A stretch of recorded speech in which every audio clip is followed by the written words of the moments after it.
نحمده ونصلي على رسوله الكريم. أما بعد فأعوذ بالله من الشيطان الرجيم. بسم الله الرحمن الرحيم.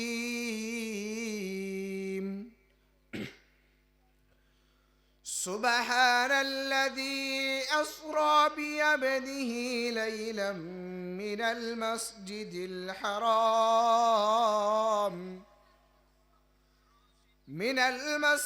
الحرام إلى المسجد الأقصى الذي باركنا حوله لنريه من آياتنا إنه هو السميع البصير.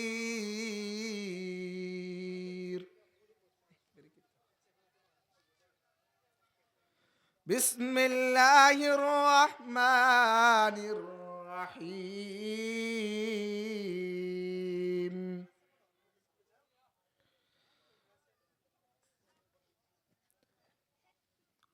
وقضى ربك ألا تعبدوا إلا إياه وبالوالدين إحسانا إما يبلغن عندك الكبر أحدهما أو كلاهما فلا تقل لهما أف ولا تنحرهما وقل لهما قولا كريما. وقال رسول الله صلى الله عليه وسلم الجنة تحت أقدام الأمهات. अरे मौलवी साहब बस পূর্ব আমর ইচ্ছা মধুগুনা ইসলামী যুব কল্যাণ ঐক্য সংগঠনের উদ্যোগে ৯তম তাফসির কুরআনু হালকায়ে জিকির। এখানে যারা আসবেন আশিকিন জাকিরিন মুহিব্বিন আকায়ে নামদার তাজেদারে মদিনা মুহাম্মাদুর রাসূলুল্লাহ সাল্লাল্লাহু আলাইহি ওয়াসাল্লামের উত্তরসূরিরা। আল্লাহর রাসূল হাদিসের মধ্যে বলেন আল উলামা ওয়ারাসাতুল আম্বিয়া, উলামায়ে কেরামগণ হলো নবীর ওয়ারিসগণ, তাদের থেকে তোমরা দ্বীন শিখবা, তারা এখানে আসবেন। আমি পবিত্র কালামুল্লাহ শরীফ থেকে ২টা আয়াতে কারিমা তেলাওয়াত করেছি। বিশ্বনবী মুহাম্মাদুর রাসূলুল্লাহ সাল্লাল্লাহু আলাইহি ওয়াসাল্লামের অগণিত হাদিস থেকে ছোট্ট একটা হাদিস আমি পড়েছি। আল্লাহ তাআলা যদি তৌফিক দান করেন, আপনাদের দোয়ায় যদি শামিল হয়, আপনাদেরকে কিছু বলে চলে যাব এখান থেকে। আমি আল্লাহর রাসূল মেরাজে গিয়েছিলেন। আমি মেরাজ সম্পর্কে কেন কোরআনের আয়াতে কারিমা তেলাওয়াত করেছি? আল্লাহর রাসূল ৬ প্রকার নারীদেরকে আল্লাহর রাসূল জাহান্নামের মধ্যে দেখেছেন। সেজন্য আমি কিছু মহিলাদের জন্য আর মা বাবার জন্য, ভাই কথা না বললে ভালো হয়, ওদেরকে কথা না বলতে বলুন তো।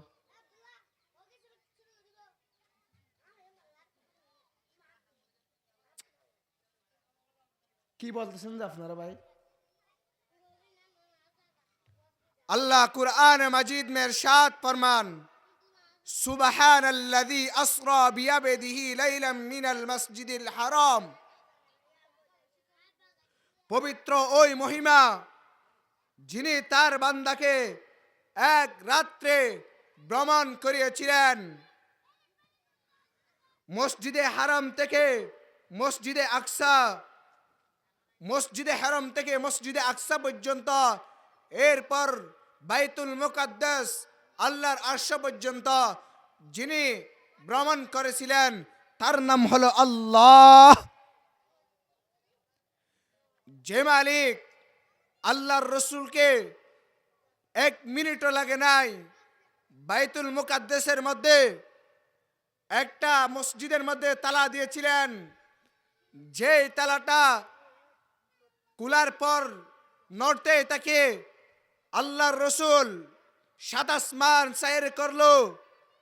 মসজিদে হারাম থেকে মসজিদে আকসা পর্যন্ত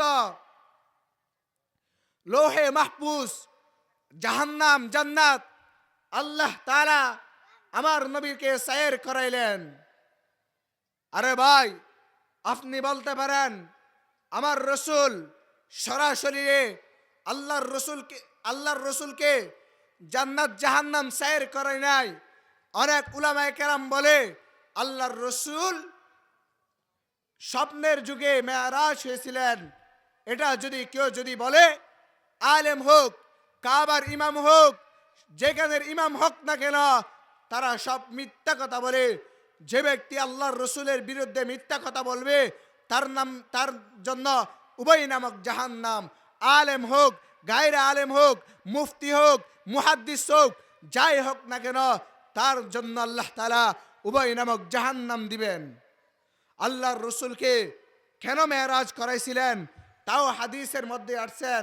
আল্লাহর রসুলকে কাফেররা এমন ভাবে কষ্ট দিচ্ছেন, সেজন্য তার নিজের মা নাই, বাবা নাই, সেজন্য আমার আল্লাহ সহ্য করতে পারেন নাই, সেজন্য মেরাজ করাইছিলেন। আরেক হাদিসের মধ্যে আসছেন আল্লাহর রসুলকে কেন মেরাজ করাইলেন, আল্লাহর রসুলকে মেরাজ কেন করাইলেন। আরেক হাদিসের মধ্যে আসছেন জিবরাইল আমিনকে যখন ওহী নহে যখন দুনিয়ার মধ্যে যখন পাঠাইতো, আমার আল্লাহর সহ্য হইতো না। আমার হাবিবের সাথে যে জিবরাইল আমিন সরাসরি কথা বলে, আমি আমার হাবিবের সাথে সরাসরি কথা বলবো, সেজন্য মেরাজ করাইছিলেন। মসজিদে হারাম থেকে মসজিদে আকসা পর্যন্ত আল্লাহর রসুলকে হাদিসের মধ্যে আসছেন আল্লাহর রসুলকে 3 বার অপারেশন করাইছেন। একবার বাল্যকালে যখন ছোট্ট বাচ্চা থাকে, তার খেলার অভ্যস্ত থাকে, সে সময় আল্লাহর রসুলকে একবার এক জায়গার মধ্যে নিয়ে গিয়ে আল্লাহর রসুলকে নাভি থেকে গলা থেকে নাভি পর্যন্ত অপারেশন করে জমের পানি দিয়ে সব কুলা ধুয়ে ফেলছিল। যেরকম আমার আপনার যে শতানির যে জায়গাটা আছে, সেরকম যে অভ্যাসটা যেন না থাকে। আমার রসুলকে দ্বিতীয়বার অপারেশন করাইছিল কখন জানেন? যখন বালেক কয়, তার গুনার মাত্রাটা যেন তুলে নিয়ে যায়। হাবিব তো কোনোদিন, আমার হাবিব তো গুনাহ করতে পারে না, সেজন্য আমার হাবিবকে গুনাহ ছাড়া করার জন্য আমার হাবিবকে আল্লাহর রসুলকে আরেকবার দ্বিতীয়বারের মধ্যে অপারেশন করেছিলেন। তৃতীয়বার মেরাজে যাওয়ার সময় মসজিদে হারাম থেকে মসজিদে আকসার পাশে নিয়ে গিয়ে আল্লাহর রসুলকে সিনা মুবারক, এই যে গলা থেকে নাভি পর্যন্ত চিরে তাকে জমজমের পানি দিয়ে আল্লাহর রসুলকে তখন অপারেশন করাইছিল। আরে ভাই, এটা তো কোনো, এখান থেকে তো আমাদের যে মেডিকেলে আপনি যদি বিদেশে যান, তখন আপনাকে একটা অপারেশনের জন্য তারা বলবে একটা মেডিকেল দেন, আপনার কি রোগ হয়েছে সেটা আমরা দেখার জন্য। আমার হাবিব আমার কাছে আসবে, আমার সাথে দিদারের মধ্যে দেখা হবে, জান্নাত জাহান্নাম সায়ের করাবো আমি। তোমরা খারা, তোমরা কি বলতে চাও? আমার হাবিবের সাথে আমি দেখা করতে চাই, আমার হাবিবকে আমার এখানে আনবো। আল্লাহর রসুলকে মসজিদে হারাম থেকে মসজিদে আকসা পর্যন্ত নেওয়ার জায়গার মধ্যে একটা যেটা বুরাক ব্যবহার করা হয়েছিল, এটা হাদিসের মধ্যে আসছেন। ভাই আব্দু কথা বলবেন। আল্লাহর রসুলকে যখন মেরাজে যখন নিয়ে যাচ্ছেন মসজিদে হারাম থেকে মসজিদে আকসা পর্যন্ত, এর মধ্যে আল্লাহর রসুলকে একটা বুরাক দিয়ে ব্যবহার করছিল, যে বুরাকের গতি ছিল উনি যত দূর দেখতো তত দূরের মধ্যে একটা পাল দিত। আপনাদেরকে তো এখন বোঝানো সহজ হয়ে গেল, একটা টিপের কারণে আপনি সেকেন্ডের ভিতর 10 তলা 20 তলা ঘুরে আঁকতেছেন, যার জন্য সমুদ্র সৈকত আসমান জমিন বানিয়েছেন, তার জন্য কি আল্লাহ সমস্ত কিছু করতে পারেন না? একজন যদি প্রধানমন্ত্রী যদি সেকেন্ডের ভিতর যদি বলে দেয়, আর্মির অফিসারকে অথবা পুলিশের অফিসারদেরকে যদি বলে দেয়, আমি সেকেন্ডের মুহূর্তের মধ্যে ঢাকা থেকে কক্সবাজার সাইর করব, আমি কক্সবাজার যাব, সেকেন্ডের ভিতরে মানুষ যদি সেকেন্ডের ভিতরে সব কিছু পাকা করে যদি প্রধানমন্ত্রীকে যদি 1 ঘন্টার মধ্যে যদি কক্সবাজার পৌঁছাইতে পারে, যে মালিক সমস্ত কিছু বানিয়েছেন ওই মালিক কি সমস্ত কিছু পারেন না? যিনি না হলে আসমান হতো না, জমিন হতো না, লৌহে মাহফুজ হতো না, সমস্ত কিছু হতো না। আমার আল্লাহ তার হাবিবের জন্য সবকিছু করেছেন। আল্লাহর রসুলকে যখন মেরাজে যখন নিয়ে যাচ্ছেন, মসজিদে হারাম থেকে মসজিদে আকসা পর্যন্ত যখন নিয়ে গেল, তখন আল্লাহর রসুলকে জিবরাইল আমিন 2টা পাত্র দিল, স্বর্ণের পাত্র, একটার মধ্যে ছিল শরাব আর একটার মধ্যে ছিল দুধ। তখন আল্লাহর রসুল দুধের পেয়ারাটা নিয়ে নিল। তখন জিবরাইল আমিন জিজ্ঞাসা করলো, ইয়া রাসূলুল্লাহ, আপনি কেন শরাবটা নিলেন না? শরাব তো হওয়া জায়েজ না, সেজন্য আমি শরাবটা নিলাম না, আমি দুধেরটা নিলাম। ইয়া রাসূলুল্লাহ, আপনি যদি শরাবটা যদি নিতেন, আপনার সমস্ত উম্মতগণ তারা নিজেরাই বিভ্রান্তির মধ্যে পড়ে যেত। ও মুসলমান ভাইয়েরা আমার, ও মরিচার মুসলমান, আমার নবীকে প্রথম আসমানের মধ্যে যখন গেলেন, হযরতে আদম আলাইহিস সালাতু ওয়াস সালামের সাথে দেখা করবেন, ঢোকার পর কিছু ফেরেশতাদের সাথে দেখা হইল। ফেরেশতাদের সাথে দেখা হইল, তখন জিজ্ঞাসা করতেছেন, আহলান সাহলান দিলেন। তখন জিজ্ঞাসা করতেছেন, আপনার সাথে কে? তখন বলতেছেন, মুহাম্মদ। আপনাকে কি পাঠানো হয়েছে নাকি আপনি নিজে আসছেন? তখন বলতেছেন, আমাকে পাঠানো হয়েছে। সাথে কে? মুহাম্মদ। আরে ভাই, সেকেন্ডের ভিতর তিনি আশ্চর্য হয়ে গেল। আসমান তো বলেছিলেন, আল্লাহর কাছে দরখাস্ত করেছিলেন, আল্লাহ তুমি আমার আসমানের মধ্যে তোমার নবীকে দাও। জমিন বলেছিল, ও জমিন, আল্লাহকে জমিনকে দরখাস্ত করেছিল, আল্লাহ তুমি আমাকে তোমার নবীকে জমিনের মধ্যে দিয়ে দাও। আল্লাহ তাআলা জমিনের মধ্যে পাঠাইলেন। ওই যে আসমান যে একদিন দরখাস্ত করছিল, ও দরখাস্ত কবুল করার জন্য আল্লাহ তাআলা তার হাবিবকে আসমানের মধ্যে নিয়ে গেলেন। আমার রসুলকে যখন নিয়ে গেল, তখন আমার রসুলকে প্রথম আসমানের মধ্যে আদম আলাইহিস সালাতু ওয়াস সালাম, দ্বিতীয় আসমান, তৃতীয় আসমান, প্রত্যেক নবীর সাথে দেখা হইল। প্রথম আসমানের মধ্যে আদম আলাইহিস সালাতু ওয়াস সালামের সাথে সাক্ষাৎ করলেন, আহলান সাহলান দিলেন, মারহাবা জানাইলেন। তখন আল্লাহর রসুল, তখন জিবরাইল আমিন বলেন, এটা হলো বাত আদম, তাকে সালাম দাও। তখন সালাম দিল। সালাম দেওয়ার পরে জবাব দিল। আমার আদম আলাইহিস সালাতু ওয়াস সালাম অনেক খুশি হইলেন। ও মুসলমান ভাইয়েরা আমার, আমি আপনাদেরকে বলতে চাই, আল্লাহর রসুলকে প্রথম আসমান, দ্বিতীয় আসমান, তৃতীয় আসমান, চতুর্থ আসমান, পঞ্চম আসমান, সপ্তম আসমানের মধ্যে দেখা হইল হযরতে মূসা আলাইহিস সালাতু ওয়াস সালামের সাথে। প্রত্যেক আসমানের মধ্যে প্রত্যেক নবীর সাথে দেখা হইল। সপ্তম আসমানের মধ্যে দেখা হইল মূসা আলাইহিস সালাতু ওয়াস সালামের সাথে। কথাবার্তা বলে, প্রত্যেক নবীর সাথে কথা বলে আল্লাহর রসুলকে তখন আল্লাহর কাছে নিয়ে যাওয়ার জন্য একটা তখ্ত পাঠাইল। এর মধ্যে জিবরাইল আমিনের আল্লাহর রসুলের সাথে 2 রকমের মানুষের সাথে দেখা হইল। এক রকম মানুষ হইল বৃদ্ধ, তারা বলতেছেন, ইয়া হাবিব, আহলান সাহলান জানাইল, তাদের সাথে যাওয়ার জন্য বলেছিল, তাদের সাথে থাকার জন্য বলেছিল। তখন তাকে নাই, আরেক ব্যক্তির সাথে দেখা হইল, তারা যেতে বলছেন, আদম তখন জিবরাইল আমিন বলল, আপনি যান। তখন আল্লাহর রসুল জিজ্ঞাসা করলেন, ও জিবরাইল আমিন, প্রথমে যাদের সাথে দেখা হইল তাদের সাথে কেন কথা বলতে দিলা না? তাদের সাথে কেমনে দেখা করতে দিলা না? তাদের সাথে কেমনে যাইতে দিলা না? তখন জিবরাইল আমিন বলেন, ইয়া হাবিব, আপনি যদি তাদের সাথে যাইতেন, তারা হলো শয়তান, তারা হলো বিদ্য শয়তান, আপনাকে গুমরাহ করার জন্য আসছিল, তারা আপনাকে গুমরাহ করতে যায় নাই। তখন আল্লাহর রসুল সপ্তম আসমান যখন সাইর করলো, তখন দেখতে পেলেন একটা বট গাছ নিয়ে একটা বৃদ্ধ মানুষ বসে আছেন, যিনি হলেন আজরাইল আলাইহিস সালাতু ওয়াস সালাম। ভাই, এই ঘটনা অনেক লম্বা ঘটনা, কিন্তু আমি অনেক সংক্ষিপ্তভাবে বলতেছি।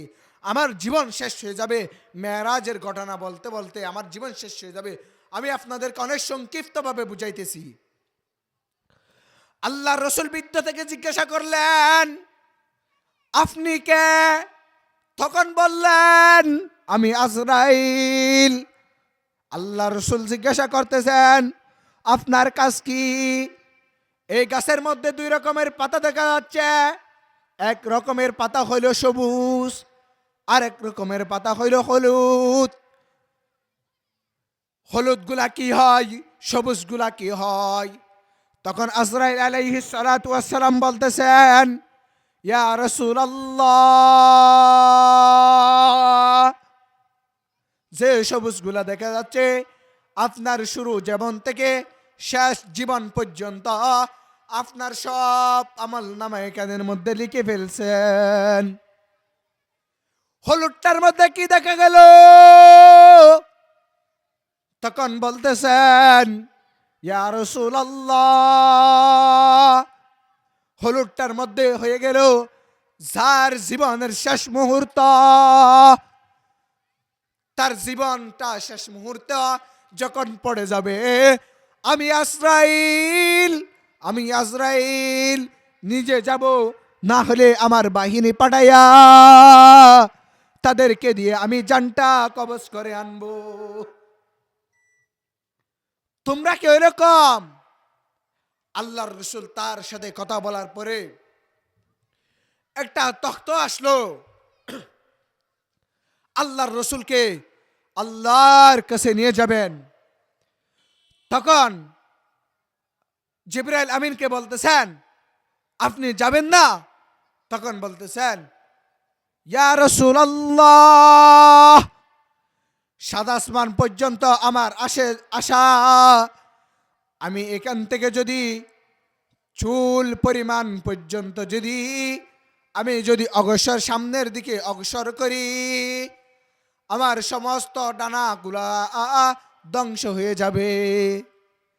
সেখানে আপনি যেখানে যাবেন, সেখানে আপনার আল্লাহ আপনার সাথে দিদারে দেখা দিবেন। এখানে কেউ যেতে পারেন না। ও মুসলমান ভাইয়েরা আমার, আমি আপনাদেরকে বলতে চাই, আল্লাহর রসুল মেরাজে যখন গেলেন, আল্লাহর সাথে দেখা করলেন।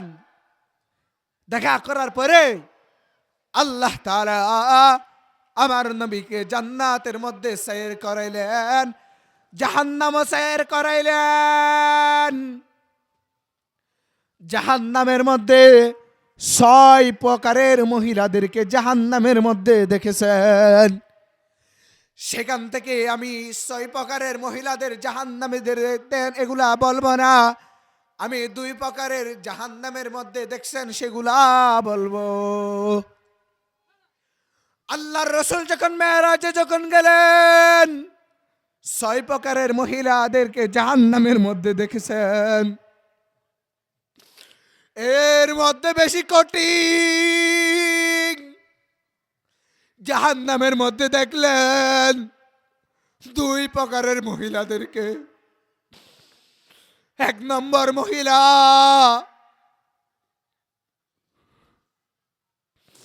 যারা নিজের চুলগুলাকে উপরের দিকে বেঁধে অপর পুরুষদেরকে তাকায়,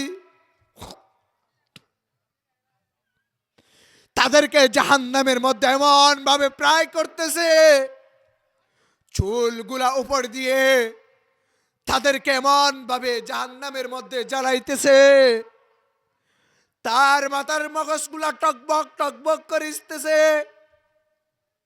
দ্বিতীয় পাগড়ের মহিলাদেরকে দেখলেন, যারা নিজের লজ্জা স্থানকে হেফাজত করত না।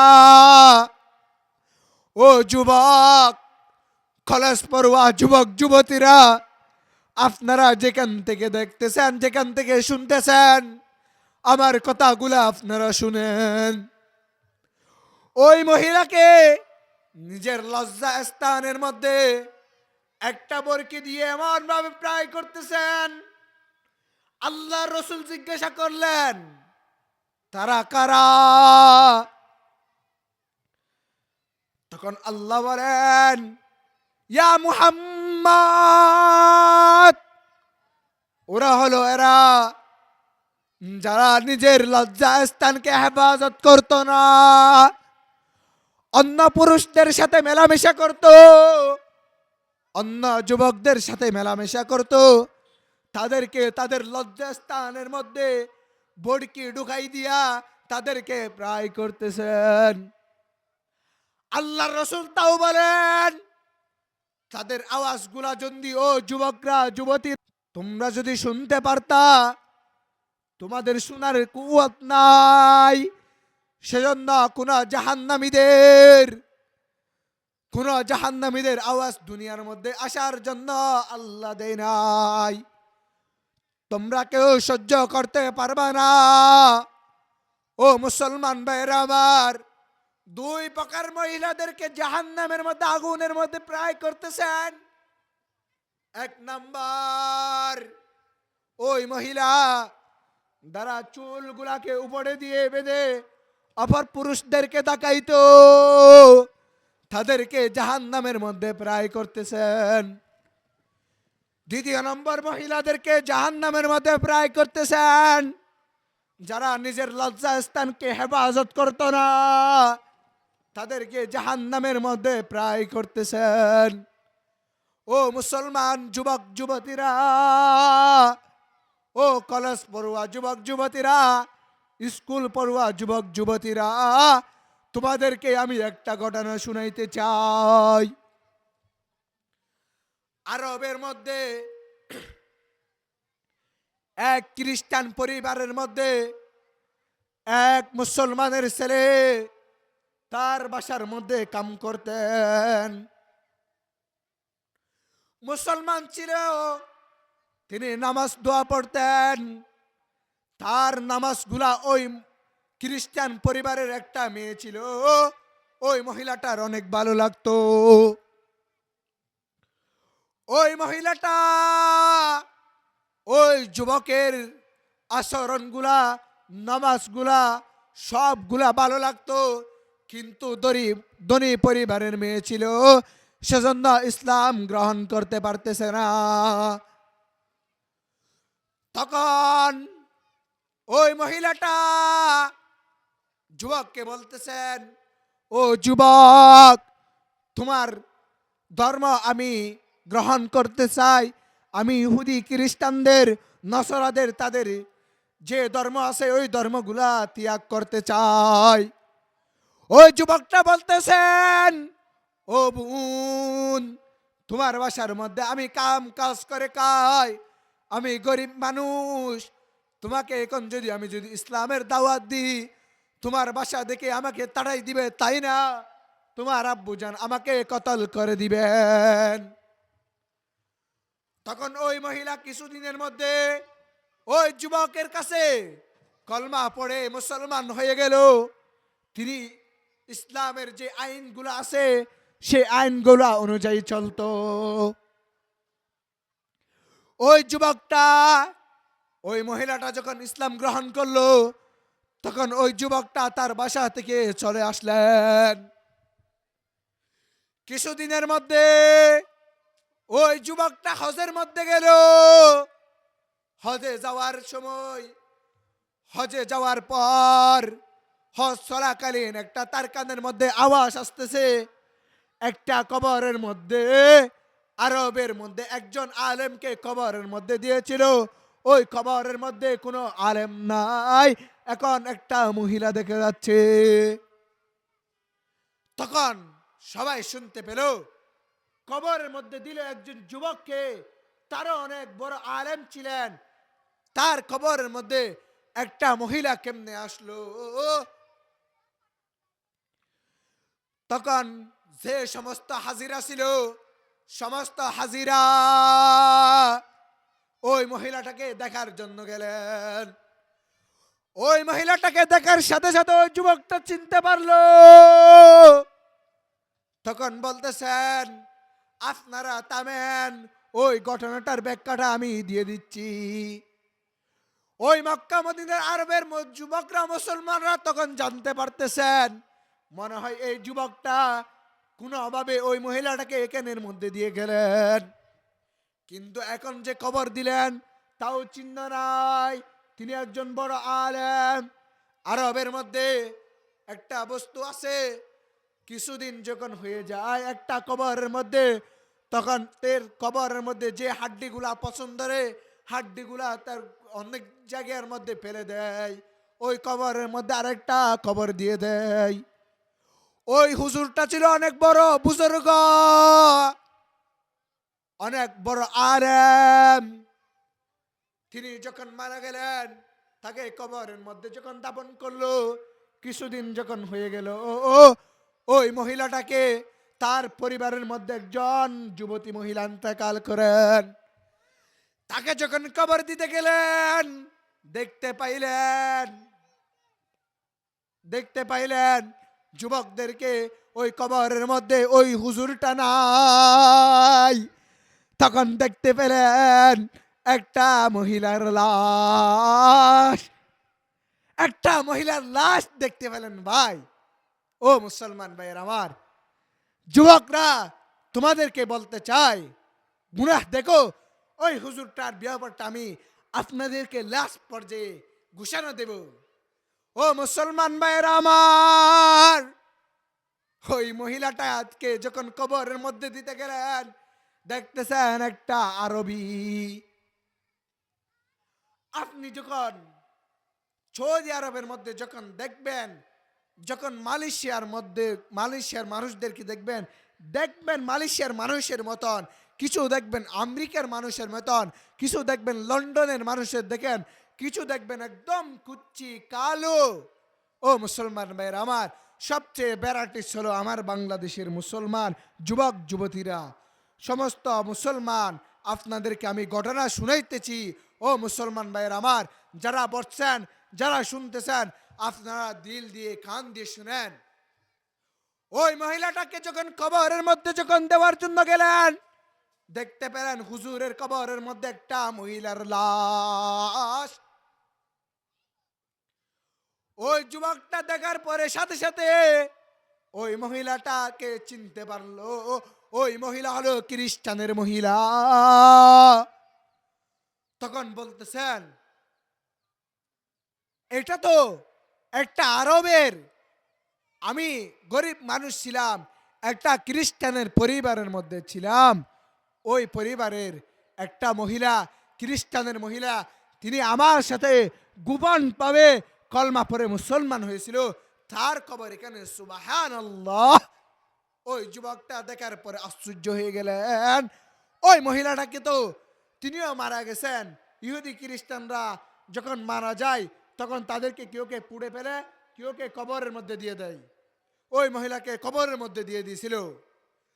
ওই মহিলাটা কেমনে আসলো এক জায়গা থেকে এক জায়গার মধ্যে? ওই যুবকটা তখন তার হজ শেষ করে বাসায় যখন গেলেন, তখন ওই খ্রিস্টানের বাসার মধ্যে গিয়ে বলতেছেন, আপনার যে মহিলাটাকে কবরের মধ্যে দিয়ে দিয়েছিলেন, ওই মহিলা কি এখন ওই কবরের মধ্যে আছে কিনা একটু দেখেন। তখন ওই যুবকটা তো এখন তারও টাকা পয়সা হয়ে গেছে তার মতন, ওই ইহুদি খ্রিস্টানের পরিবারের মতন, এখন তো বই পাওয়ার কিছু নাই। তখন এই কথাটা যখন বলল, তখন বলতেছেন, ও গুলাম, তুই মনে হয় পাগল হয়ে গেছস। তখন বলতেছেন, না না, আমি পাগল হই নাই, আপনার মহিলাটাকে আমি মক্কা মদিনার মধ্যে দেখেছি। তখন বলতেছেন, কেমনে দেখলা, কেমনে গেল?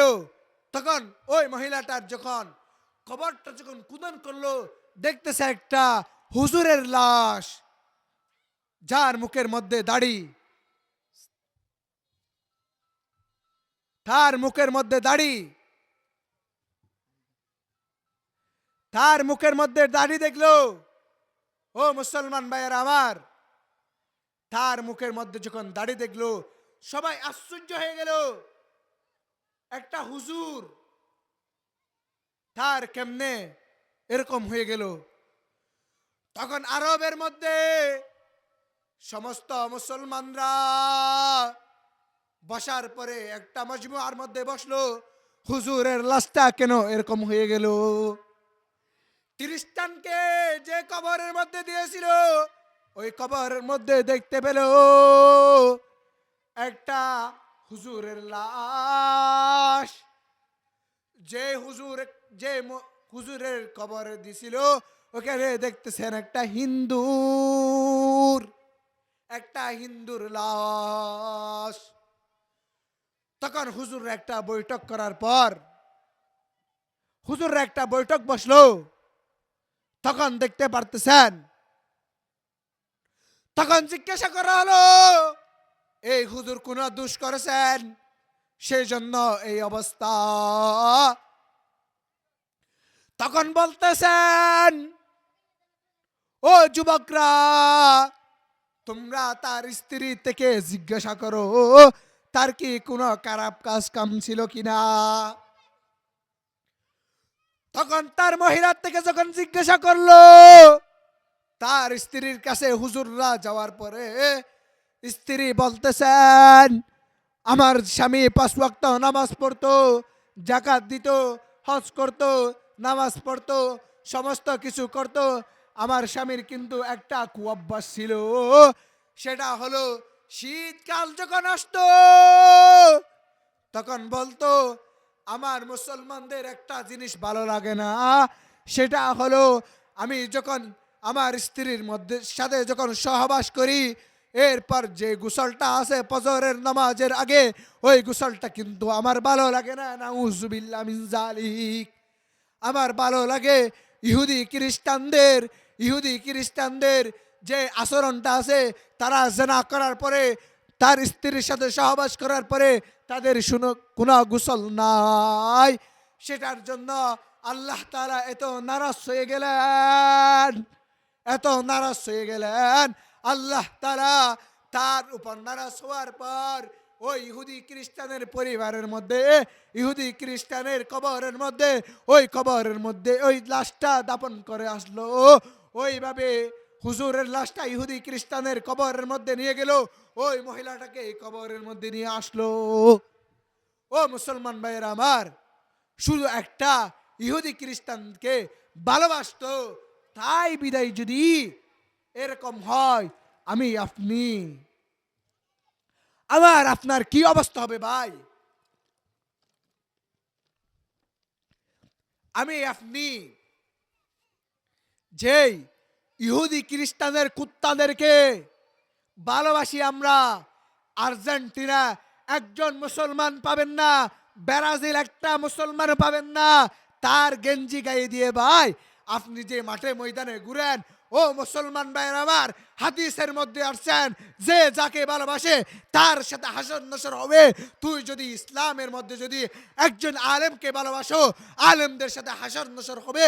ও মুসলমান ভাইয়ের আমার, তুমি যদি আর্জেন্টিনার মেসিকে ভালোবাসো, মেসির সাথে তোমার জাহান্নামের মধ্যে দাখিল হতে হবে। ও মুসলমান ভাইয়ের আমার, তুমি আমি, আপনি আমি, ইহুদি খ্রিস্টান নসারাদের চক্রান্ত যেভাবে চলতেছে, যে ঢাকার মধ্যে, উত্তরবঙ্গের মধ্যে 400 পরিবারকে ইহুদি খ্রিস্টান বানাইলো। ও মুসলমান ভাইয়ের আমার, আমরা কি মুসলমান ছিল না? আমার আপনার মতন মুসলমান ছিল। 400 পরিবারকে ইহুদি খ্রিস্টান বানাইলো। আমি আপনি কিন্তু বাসার মধ্যে নামাজ পড়তেছি, জিকির করতেছি। ও মুসলমান ভাইয়ের আমার, যখন জিহাদের যখন ডাক আসে, আমার আপনার বসে থাকার সুযোগ নাই। আমার আপনার মসজিদে বসে থাকার ইল্লাল্লাহ বলার কোনো সুযোগ নাই। জিহাদের ময়দানের মধ্যে চলে যেতে হবে। ও মুসলমান ভাইরা আমার, ও যুবকরা, তোমাদেরকে বলতে চাই, 313 জন সাহাবে কেরাম দিয়ে যদি ইসলাম যদি কায়েম করতে পারে, হাজার হাজার মুসলমান হওয়ার পরে আমি আপনি কেন ইসলাম কায়েম করতে পারবো না? আমি আপনি কেন করতে পারবো না? তারাই তো বাদ খেত, আমরাই তো বাদ খেতেছি। তারাই তো মুসলমান ছিল, আমরাই তো মুসলমান। তারাই এক নবীর উম্মত, আমরাই তো এক নবীর উম্মত। তারা যদি ইসলামকে যদি কায়েম করতে পারে, আমি আপনি কেন পারবো না? ও যুবতী মহিলা, ও যুবকরা, আপনাদের পায়ে হাত দিয়ে বলি, 5 ওয়াক্ত নামাজ পড়বেন। আমার মা বোনদেরকে বলবো, আপনারা 5 ওয়াক্ত নামাজ পড়বেন, পর্দার সহিত চলবেন। ও মুসলমান ভাইয়ের আমার, যুবকরা, তোমাদেরকে বলতে চাই, তোমরা দাড়ি রেখে দাও, তোমরা দাড়ি রেখে দাও। যখন দাড়ি রাখবা, তখন তোমরা দেখতে পাবা ও তোমাদের মুসলমানদের যে আয়ত্ত আছে, আয়ত্তের ভিতর চলে আসো। তুমি যখন দাড়ি রাখবা, টেলিভিশনের সামনে তোমার বসতে মন চাইবে না। তুমি যখন দাড়ি রাখবা, মহিলাদের সাথে নাচ গান করতে মন চাইবে না। এই মসজিদের মধ্যে এখন যদি একজন মেরি নামের ওই কুত্তা মহিলাকে যদি একটা যদি নাচ গান করান, শত শত যুবকদের আইডল হবে এখানের মধ্যে। ও যুবকরা, তোমাদেরকে বলতে চাই, তোমাদের দিয়ে ইসলাম কায়েম করবে, তোমাদের দিয়ে ইসলাম কায়েম হবে। 313 জন সাহাবে কেরাম দিয়ে যদি ইসলাম কায়েম করতে পারে, আমি আপনি কেন মুসলমান হওয়ার পরেও কেন ইসলাম কায়েম করতে পারবো না? ও মুসলমান ভাইরা আমার, তোমাদেরকে যুবক যুবতীদেরকে বলতে চাই, আল্লাহর ওয়াস্তে 5 ওয়াক্ত নামাজ পড়বেন, মা বাবার নাফরমানি করবে না। ও ভাইরা, যখন মাকে যখন হারাইবা, বাপকে যখন হারাইবা, তখন বুঝতে পারবা, ও ভাই, আজ 20 দিন হয়ে গেল আমার বাবাকে হারাইছি। ও ভাই, বাবের যন্ত্রণাটা আমরা বুঝি, কবরের যন্ত্রণাটা আমরা বুঝি। যখন কবর যখন জিয়ারত করতে যাই, তখন মনের মধ্যে আসে, ও বাবা, কেমনে আসো, কিভাবে আসো? কবর আযাব তো বড় কঠিন, কবর আযাব তো বড় কঠিন। যা কথা বলেছি নিজে আমল করবো, আপনাদের আমল করার তৌফিক দান করুক। আমি কিন্তু আপনাদেরকে একটা মেসেজ দিয়ে যাচ্ছি, ও মুসলমান ভাইয়ের আমার, কোন ব্যক্তি যখন মৃত্যুর পর্যায়ে যখন চলে আসবে, মৃত্যু যখন হবে, তার যখন সকরাত চলবে, কোন ব্যক্তি যদি অতিরিক্ত অসুস্থ হয়ে পারে, মৃত্যুর পর্যায়ে আসে, আল্লাহর ওয়াস্তে আপনাদেরকে একটা মেসেজ দিয়ে যাচ্ছি। আমার আব্বা 10:30টার দিকে ইন্তেকাল করেছেন। আমি ফজরের নামাজের পরে মেশকাতের ঘন্টা করে, এরপরে আমরা 15 জন, আমার তালেবেন, আমরা 15 জন মিলে 41 বার সূরাতুল ইয়াসিন পড়ছি, 41 বার সূরা ফাতিহা পড়েছি। এরপরে আমি নিজেই দোয়া করেছি, আল্লাহর কাছে দোয়া করেছি, আল্লাহ, হায়াত যদি তাকে, তুমি তাকে সুস্থ করে দাও। হায়াত যদি না থাকে, তুমি ইমানের সাথে মৃত্যু দান করো। ও মুসলমান ভাইয়ের আমার, 5 মিনিটের মধ্যে কবর আসছে। আমার আব্বা জান কলমা পড়ে পড়ে ইন্তেকাল করেছেন। সুবহানাল্লাহ। ও ভাইয়ের আমার, আমি আপনাদেরকে বলতে চাই, কোনো ব্যক্তি যদি কষ্ট পায়, কোনো ব্যক্তি যদি অসুস্থ থাকে, আপনি যদি নিজে যদি না পড়েন, কোনো এক আলেমদেরকে এনে 41 বার সূরাতুল ইয়াসিন পড়বেন, 41 বার সূরা ফাতিহা পড়বেন, আগে দরুদ শরীফ পড়বেন, পরে দরুদ শরীফ পড়বেন, তার জন্য দোয়া করবেন। আল্লাহ তাআলা অবশ্যই অবশ্যই আপনার জন্য, আল্লাহ আপনার দোয়া কবুল করছেন। হাদিসের মধ্যে আসছেন, রুগীদের জন্য দোয়া করার জন্য। রুগী দেখতে যাবেন, আপনি একটা রুগীকে যদি দেখতে যান, আপনি আসার পরে আপনার জন্য হাজার হাজার ফেরেশতারা মাগফিরাতের দোয়া কামনা করে, আপনার জন্য গুনাহ মাফ চায়। আল্লাহর ওয়াস্তে ভাই, যুবকদেরকে বলতে চাই, ও মরিচ্চার মুসলমান ভাইয়ের আমার, ও উকিয়ার মুসলমান ভাইয়ের আমার, আল্লাহর ওয়াস্তে 5 ওয়াক্ত নামাজ পড়বেন, হালাল অনুযায়ী চলবেন। আল্লাহ তাআলা জাকাত দিতে বলেছেন, টাকা হইলে হজ করতে বলেছেন, টাকা হইলে। ও মুসলমান ভাইয়ের আমার, আমি আপনাদেরকে বলতে চাই, গরিব হন ধনী হন, সমস্ত ব্যক্তির জন্য 5 ওয়াক্ত নামাজ ফরজ। আপনি আমার হাদিসের মধ্যে আসছেন, অনেক হুজুররা বলেন দাড়ি রাখা সুন্নত। না রে ভাই, সমস্ত হুজুররা ভুল কথা বলে। দাড়ি রাখা ওয়াজিব, দাড়ি রাখা ওয়াজিব, দাড়ি রাখা ওয়াজিব। যে ব্যক্তি দাড়ি কাটবে, ছাড়বে, সেকেন্ডে সেকেন্ডে জেনার গুনাহ কামাইবে।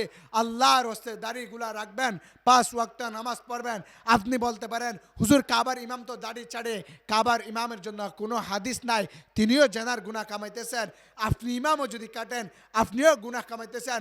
প্রধানমন্ত্রী হন, রাষ্ট্রপতি হন, চেয়ারম্যান হন, মেম্বার হন, আলেম হন, মুফতি হন, যাই হোক না কেন, দাড়ি যদি ছাড়েন, দাড়ি যদি কাটেন, সমস্ত গুনার মধ্যে লিপ্ত হতে হবে। আপনি যদি কাবাঘর নিয়ে যদি মাথার মধ্যে যদি রাখেন, আপনি তবুও গুনার মধ্যে লিপ্ত হইতে হবে।